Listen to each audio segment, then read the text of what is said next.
El tema que vamos a desarrollar en este video tiene que ver con lo que llamamos análisis e interpretación de los estados contables. La idea es que la contabilidad produce a partir de la formulación de los estados contables un conjunto de datos económicos, financieros, que es preciso analizar. ¿Y con qué objetivo? El objetivo principal es tratar de tener un panorama de cómo anda la empresa. Por eso el título de esta primera presentación, ¿son buenos o son malos los números que muestra el balance? Eso es lo que vamos a hacer en una tarea de analizar. Se habla de analizar e interpretar. Analizar es efectuar una serie de cálculos para poder tener un panorama, e interpretar implica tomar esa información y evaluarla en un contexto macroeconómico. ¿A quiénes le interesa saber cómo anda la empresa? Bueno, esencialmente a los propietarios, para saber si vale la pena mantenerse en este negocio o no, si hay que potenciarlo o no. Les interesa a los clientes, porque a todo cliente le interesa un proveedor confiable que le permita asegurar, digamos, abastecimiento. Le interesa a proveedores, a gente que nos quiera suministrar de bienes y servicios y que nos pueden, va a interesar saber si somos realmente buenos clientes y si somos merecedores de otorgarnos crédito o no. A instituciones financieras, que son los canales adecuados para que los fondos del público lleguen hacia las empresas, con lo cual evidentemente hay que hacer un análisis. Es decir, hay muchos interesados en la evolución de la empresa. Bueno, para ellos puede servir el analizar los números que muestra el balance. Y aquí hacemos una primera introducción. Lo primero que deberíamos hacer sería analizar si esta información, la que se muestra en los estados contables, es confiable o no. Y al respecto aparece la figura del auditor. El auditor es un contador público independiente de la empresa que examina la información que la empresa ha preparado y en general elabora un informe cuyo objetivo principal es darle una cierta tranquilidad a los lectores de ese balance, de esos estados contables, en el sentido de que él ha revisado esa información y la encuentra en líneas generales razonable desde un punto de vista patrimonial, económico, financiero. Es decir, lo primero que tenemos que hacer es leer qué dijo el auditor. Si el auditor me dice que esta información es confiable, ya tengo un primer paso importante. Si el auditor pone algún tipo de objeciones, será cuestión de evaluarlo con más detenimiento. El otro elemento, obviamente, es entender en qué contexto macroeconómico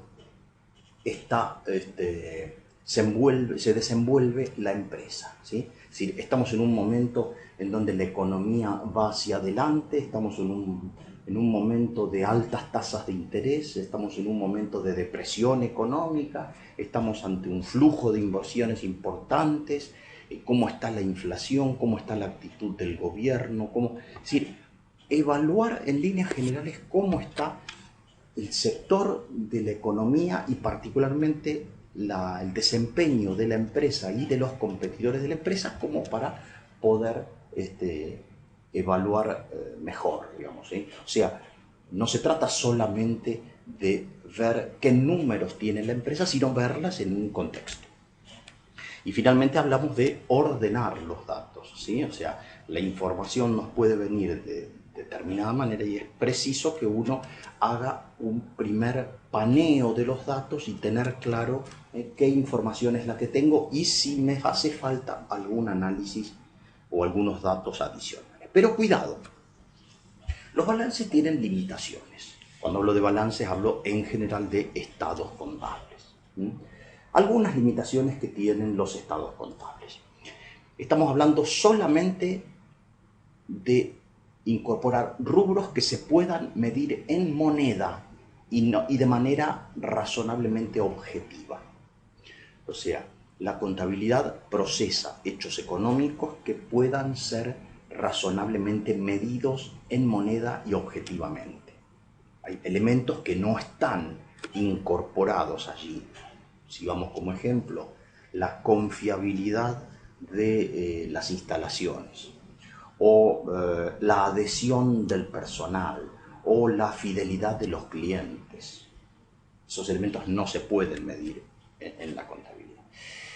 Por otro lado, los balances, los estados contables contienen información de tipo histórica, o sea, es de un periodo anterior. Y aquí, cuidado con la inflación. En momentos en que la inflación tiende a ser elevada, si los estados contables no están ajustados por inflación, corresponderá hacer algún análisis adicional. Por otro lado, no todos los rubros están expresados a valores de mercado. Las normas contables permiten la posibilidad de que ciertos rubros no estén totalmente incorporados a valores de mercado. Por ejemplo, valuar los stocks a valores de costo de producción. A costo de producción, a un costo histórico. Y aquí volvemos con el tema de la inflación. Cuidado si esos valores son bastante antiguos.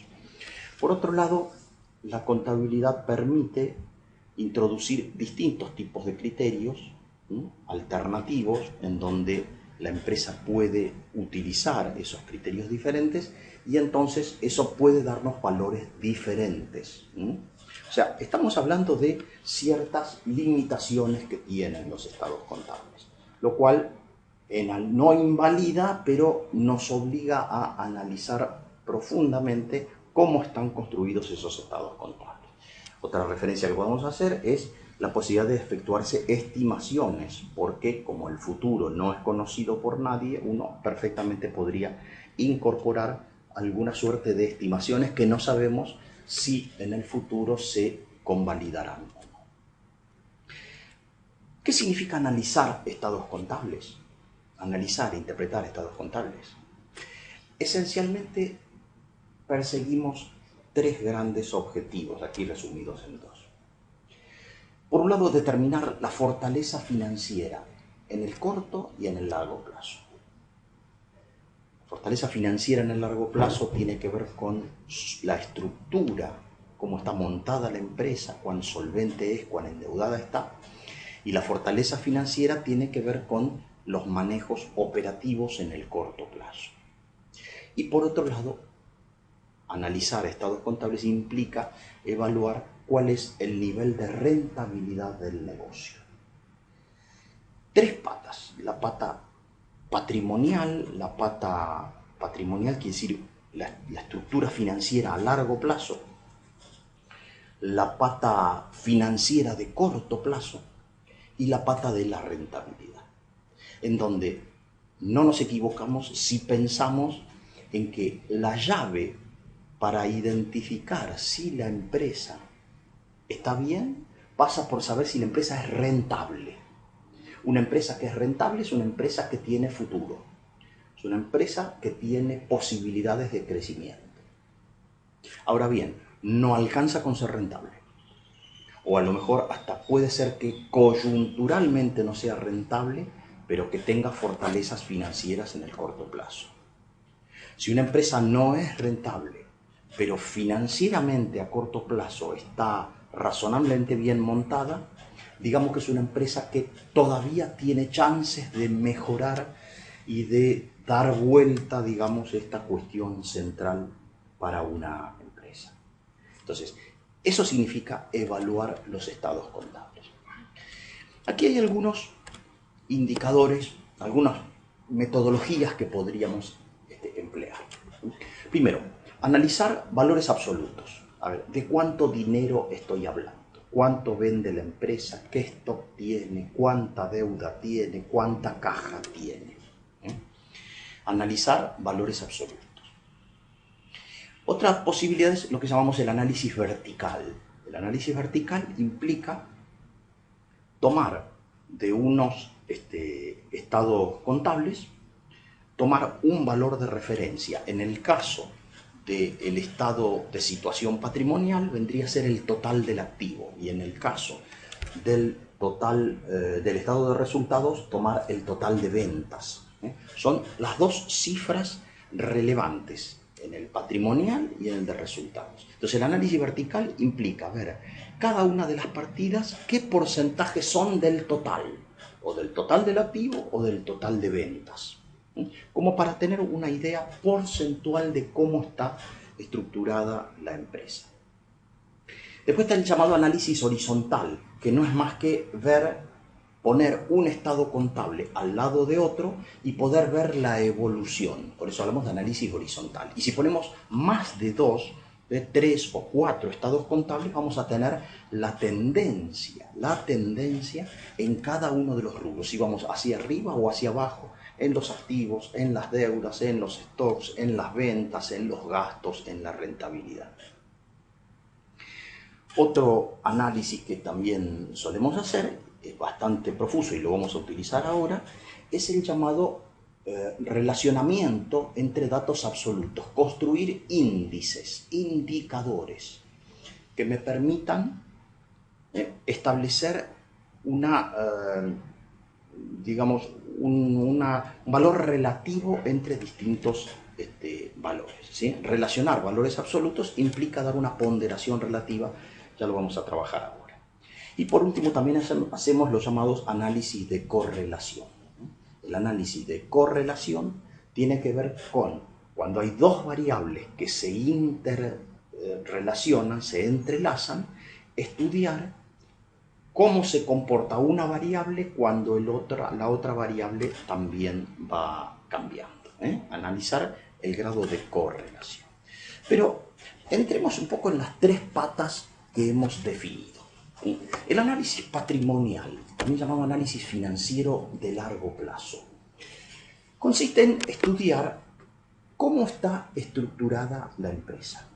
Y aquí vemos distintos indicadores, estos son todos ratios, fíjense ustedes, son todos cocientes, ¿no? Son índices, que me permiten estudiar la empresa desde distintos ángulos, que en general son los mismos, pero acomodados de distinta manera. Por ejemplo, el índice de solvencia.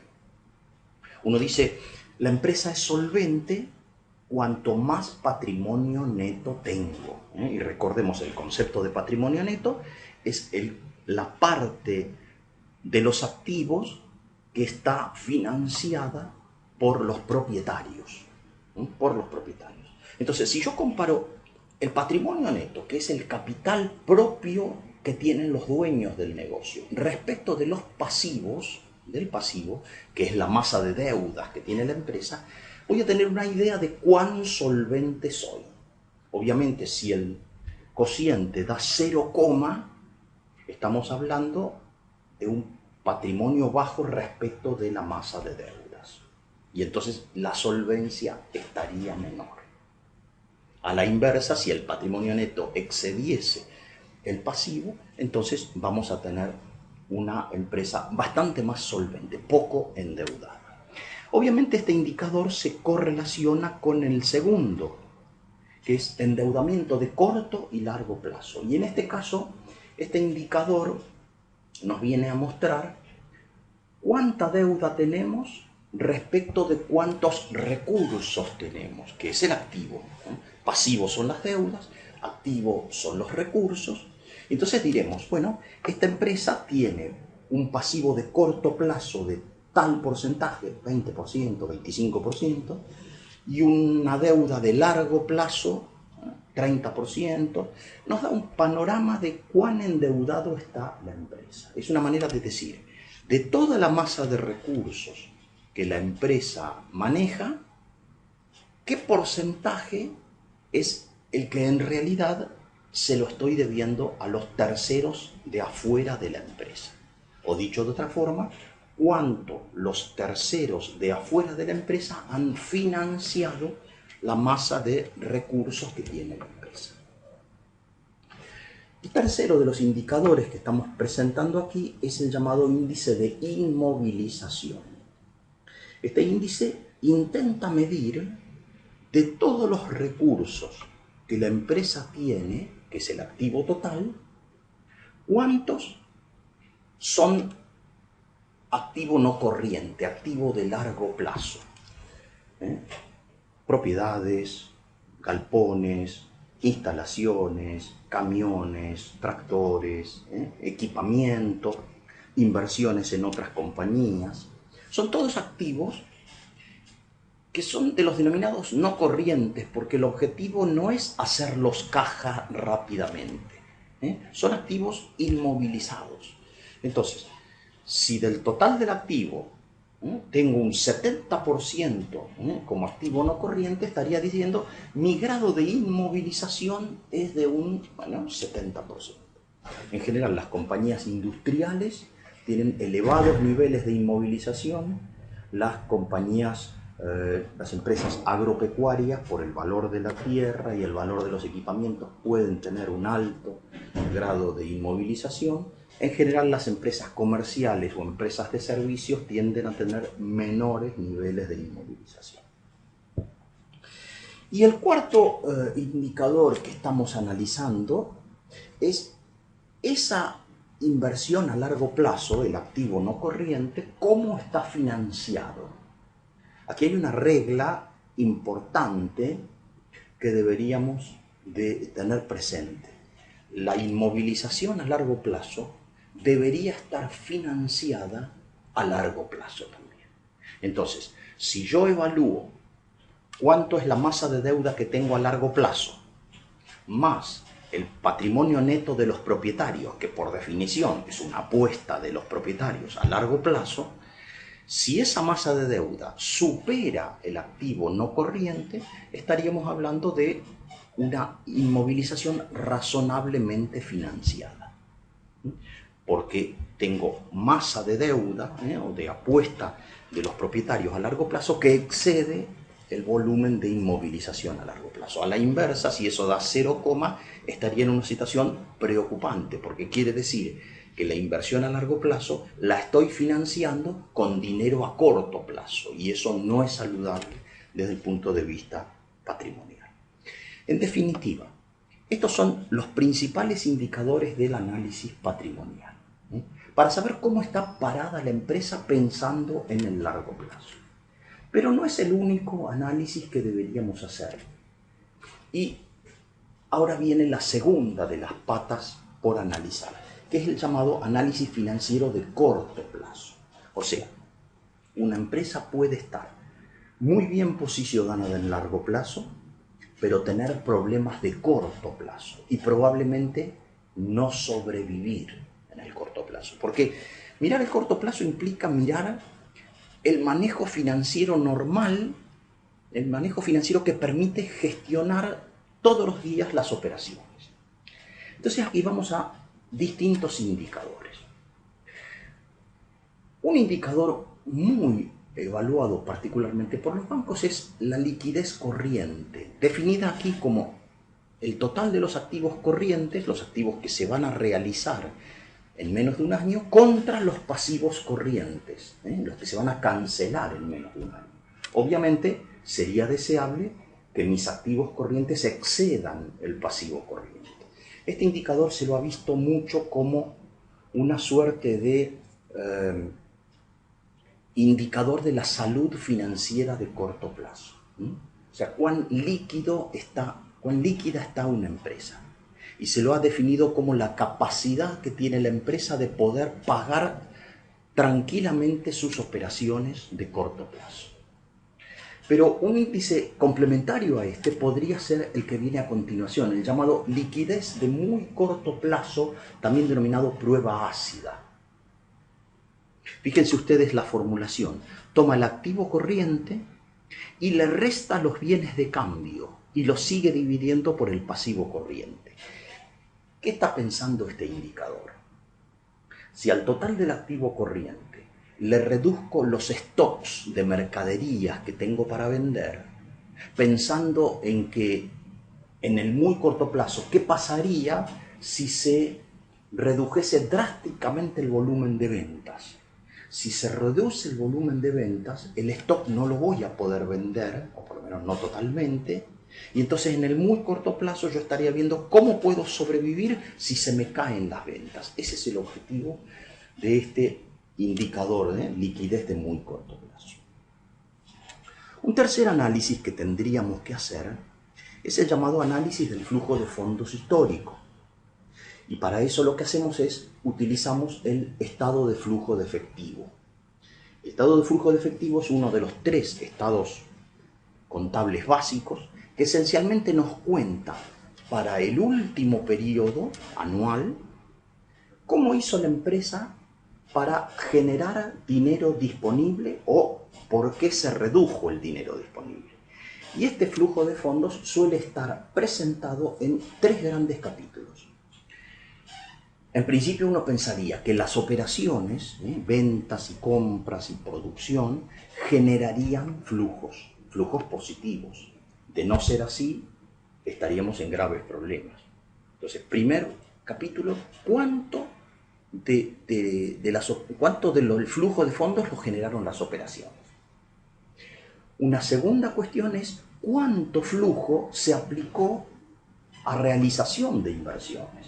En momentos en que la empresa está invirtiendo, es probable que el neto de estos dos me dé negativo. ¿Por qué? Porque yo puedo generar bastante flujo de fondos, pero insuficiente frente a la masa de inversiones que la empresa esté realizando. En periodos en que la empresa no está invirtiendo grandes cantidades de dinero, lo lógico sería que este flujo neto de ambos sea positivo. Y un tercer capítulo por analizar del flujo de fondos es cómo ha sido la política de financiamiento de la empresa. La política de financiamiento se denomina a la política de tomar préstamos, cancelar préstamos, eso tiene que ver con el endeudamiento con terceros, o bien el pago de dividendos hacia los propietarios. Este flujo destinado al financiamiento puede ser positivo si obtuve dinero o negativo si cancelé dinero o pagué dividendos. Digamos que este análisis del flujo de fondos me permite analizar mejor cómo fue el manejo del dinero de caja en el periodo bajo análisis. Si la caja subió o no y por qué subió o no. Entonces estamos como separando las causas del flujo de fondos del periodo. Otro indicador muy necesario es el llamado las necesidades operativas de fondos, las NOF. Las necesidades operativas de fondos se definen como la masa de activos corrientes que la empresa tiene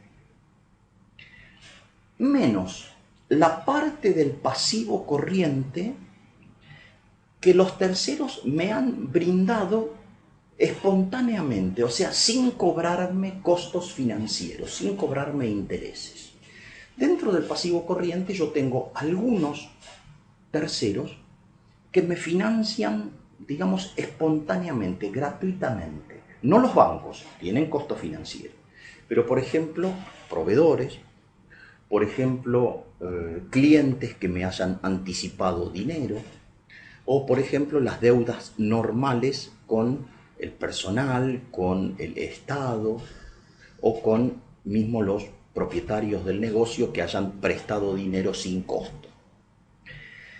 Digamos, si una empresa tiene elevados niveles de stocks, elevadas cuentas a cobrar y no financiadas por proveedores o por los propietarios que han acercado dinero sin costo, eso me estaría marcando que la empresa está necesitando dinero. Porque en la medida en que baje esos stocks, está necesitando menos dinero. En la medida que cobre los saldos, que cobre los saldos por cobrar, estoy necesitando menos dinero. Este es un indicador muy fuerte que conviene profundizarlo y lo vamos a hacer en clase. Y el otro de los indicadores es el llamado capital de trabajo o quizás mejor denominado fondo de maniobra. El capital de trabajo uno lo podría definir como, de hecho los contadores lo definen, como activo corriente menos pasivo corriente. Es un número, es un valor. Activo corriente menos pasivo corriente. Lo mismo que utilizábamos para medir la liquidez, pero antes como cociente y ahora como un valor fijo. Pero hay otra forma de verlo, que es el llamado fondo de maniobra, que numéricamente da lo mismo, pero está presentado de otra manera. El fondo de maniobra vendría a ser pasivo no corriente más patrimonio neto menos activo no corriente. Y esto, si lo vemos numéricamente, es lo mismo que activo corriente menos pasivo corriente. Entonces, si da lo mismo, ¿para qué presentarlo de otra manera?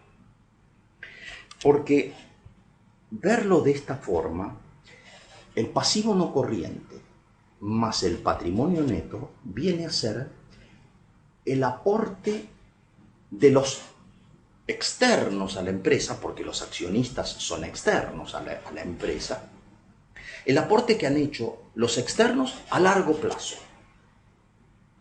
Y ese aporte externo a largo plazo, parte se destinó al activo no corriente. Es lo que veíamos antes como inmovilización de la inversión. Entonces, si del total de los recursos que los terceros han invertido, han aportado para invertir a largo plazo en la empresa, menos el activo no corriente, me estaría dando cuánto me sobra para maniobrar en el corto plazo. Por eso lo llamamos fondo de maniobra. De todo el aporte a largo plazo, cuánto no destiné a largo plazo y lo tengo como recursos operativos. Por eso también se lo denomina capital de trabajo. Todos estos son indicadores para medir la salud financiera de corto plazo. Podríamos hacer algunos análisis más, que es el denominado análisis del ciclo operativo. De pronto una empresa puede tener muchos stocks o pocos stocks, muchos saldos a cobrar o pocos saldos a cobrar, y sin embargo estar, digamos, en una posición positiva o negativa desde el punto de vista de los ciclos. ¿Qué significan los ciclos? A ver, cualquiera que esté en el ámbito de los negocios interpreta que si yo vendo a 90 días y compro a 30 días, voy a tener problemas. Porque le estoy dando mucho plazo a mis clientes y mis proveedores no me dan ese plazo. ¿Qué significa entonces el análisis del ciclo operativo? Estudiar con qué velocidad los activos se convierten en caja y los pasivos me consumen caja. Por eso hablo de cómo se realiza el activo corriente y cómo se cancela el pasivo corriente.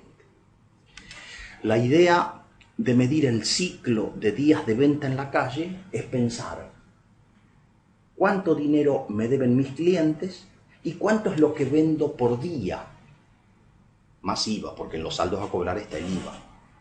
Entonces, si yo tengo un saldo a cobrar de 100.000 pesos y vendo 1.000 pesos por día, me deben los últimos 100 días de ventas. Es un indicador, es un número. Y uno obviamente debería de contrastarlo contra la política de financiamiento de la empresa hacia los clientes. Otro indicador muy fuerte es estudiar la velocidad de salida del stock.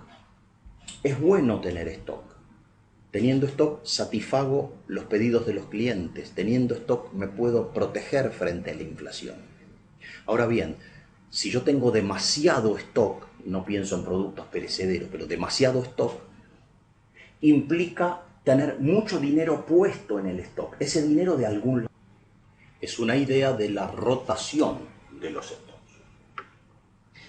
Finalmente, si uno hace una ponderación de cuáles son todos los activos corrientes que tenemos y cuáles son todos los pasivos corrientes que tenemos, y estudiamos a qué velocidad se convierten en caja cada uno de los activos corrientes y a qué velocidad se cancelan los pasivos corrientes, me daría una idea promedio de en cuántos días hago caja y en cuántos días tengo obligaciones. Eso es analizar el ciclo operativo. Estudiar uno contra otro. Pero bien, lo que quedaría por analizar entonces ahora, como decíamos antes, es el núcleo principal para poder formarnos una conclusión respecto de cómo va la empresa, y que es el denominado análisis económico. Consiste en saber cuánto dinero gana la empresa y si lo que gana la empresa tiene razonabilidad respecto del giro que la empresa tiene. Entonces, aquí diferenciamos dos cuestiones: análisis del margen sobre ventas y análisis de la rentabilidad. ¿Por qué se diferenciamos en dos? Porque es muy común que uno escucha por ahí en conversaciones con algún empresario y dice, bueno, uno tiene una tasa de ganancia del 10%, pensando en que gana 10 de cada 100. Eso no es rentabilidad, eso es margen. El margen se define como cuánto dinero gano respecto de cuánto dinero vendo. Y ese margen lo puedo ver bajo tres ópticas distintas. El denominado margen bruto. Margen bruto es muy utilizado particularmente en el sector agropecuario, sector primario, y particularmente se lo relaciona con el margen bruto por hectárea, no solamente margen bruto. Pero el concepto general de margen bruto tiene que ver con cuánto vendo y cuánto es el costo de producción de lo que vendí. De producción, solamente de producción. Está el margen operativo, que es al margen bruto restarle los gastos de estructura, los gastos operativos, los administrativos, los comerciales, los financieros. Y finalmente el margen neto final, neto de todo, neto del impuesto a la renta, el impuesto a las ganancias, neto de todo, cuánto dinero es lo que yo gano. Eso es análisis del margen sobre ventas, o sea, cuánto dinero gano respecto de cuánto es el giro. A ver, en esto cada negocio es diferente. El negocio de distribución, los negocios puramente comerciales, llámese supermercado, llámese distribución de insumos para el agro, por ejemplo, son negocios de menor margen, de poco margen. La apuesta es a vender mucho. Particularmente los supermercados son un negocio de bajísimo margen, pero cuya apuesta está al extremado modo. Análisis del margen. El segundo de los conceptos por mirar es el denominado análisis de la rentabilidad. Aquí sí hablamos. El concepto de rentabilidad es un concepto que nos viene dado de parte de la economía, que viene a significar cuánto dinero gano respecto de cuánto dinero invertí. Tasa de ganancia es masa de ganancias, volumen de ganancias respecto de la inversión. Esa es la tasa de rentabilidad, la verdadera, no la que denominábamos antes. Lo anterior era margen. Entonces, ¿qué es la rentabilidad para el propietario? Es cuánto dinero ganó el negocio respecto del patrimonio neto que habíamos definido como el capital propio de los dueños del negocio. Utilidad neta sobre patrimonio neto. Entonces ahí estoy hablando de, si yo tengo un patrimonio neto de X millones, la tasa que representa cuánto dinero gané neto de todo sobre el capital neto vendría a ser una tasa de rentabilidad. Ahí está puesto como ROE, Return on Equity, en su denominación en inglés. El propietario lo que mira es la utilidad neta, la ganancia neta. Pero el administrador que esencialmente utiliza activos, podría tener otra mirada sobre los activos. ¿Y qué es?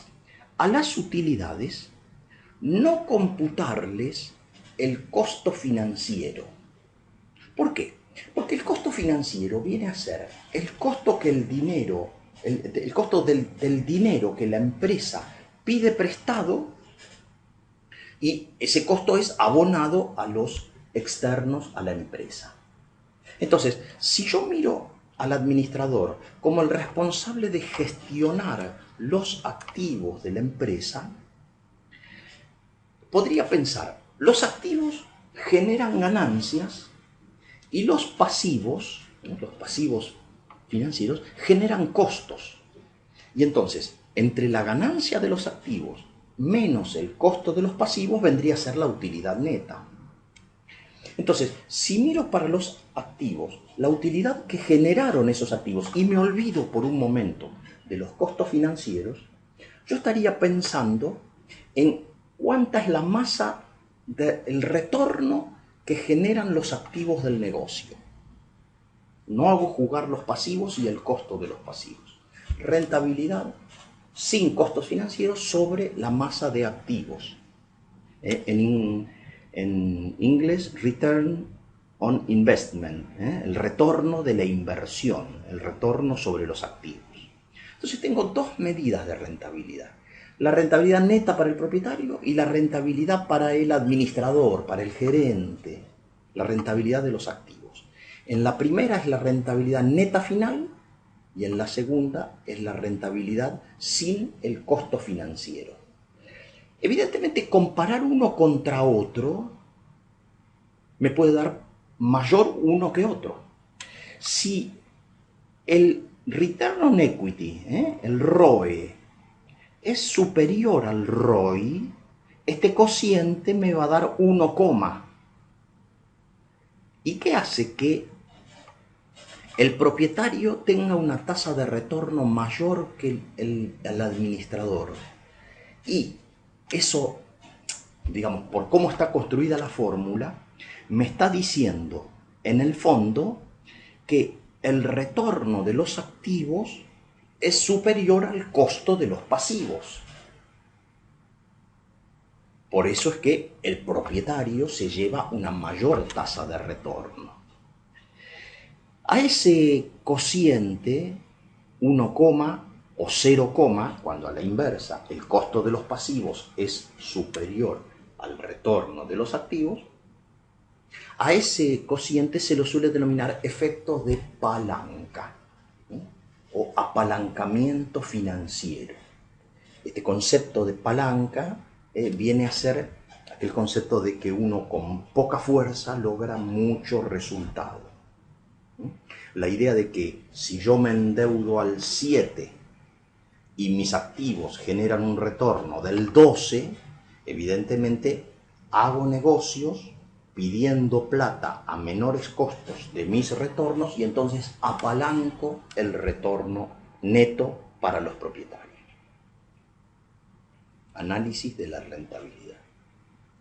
Cuánto dinero se gana respecto de cuánto dinero se invierte y por dónde pasa la cosa, si por el retorno de los activos o el costo de los pasivos. Y aparece también otro indicador muy interesante como un desagregado de la rentabilidad de los activos, que es el denominado índice de DuPont. DuPont porque lo construyó la compañía DuPont hace muchísimos años, también llamada razón triangular. La idea es descomponer este concepto de utilidad sobre activos, descomponerlo en dos, en ventas sobre activos y utilidad sobre ventas. Evidentemente, tacho y tacho, y me va a dar utilidad sobre activos. Pero ¿cuál es el sentido de este indicador? La idea de separar las dos fuerzas que hacen que mi negocio sea rentable. ¿Cuáles son las dos fuerzas? Para que un negocio sea rentable, yo tengo que tener margen por cada venta que hago y además maximizar las ventas respecto de los recursos que manejo. Margen y rotación. Decíamos antes, hay negocios que se apoyan principalmente en la rotación y un bajo margen. Por ejemplo, decíamos los supermercados. Hay otros negocios, los negocios quizás más industriales, apuntan, como tienen muchos activos, rotan poco los activos y en su lugar lo reemplazan con un alto margen. Digamos que si yo quiero evaluar cómo viene la performance de la empresa, es conveniente desagregar la utilidad que está teniendo el negocio, desagregarlo para ver si ha mejorado el margen o sea, si se ha restringido el margen, si ha reducido y cómo ha estado el nivel de ventas respecto de la masa de recursos que tiene la empresa. Esto es análisis económico. En definitiva, y redondeando toda esta presentación, ¿cuál es la idea central del análisis de los estados contables? Poder formarnos una opinión respecto de cómo está la salud patrimonial, económica y financiera de la empresa y poder relacionarlo con el entorno donde la empresa se está desenvolviendo. Esto implica analizar los estados contables.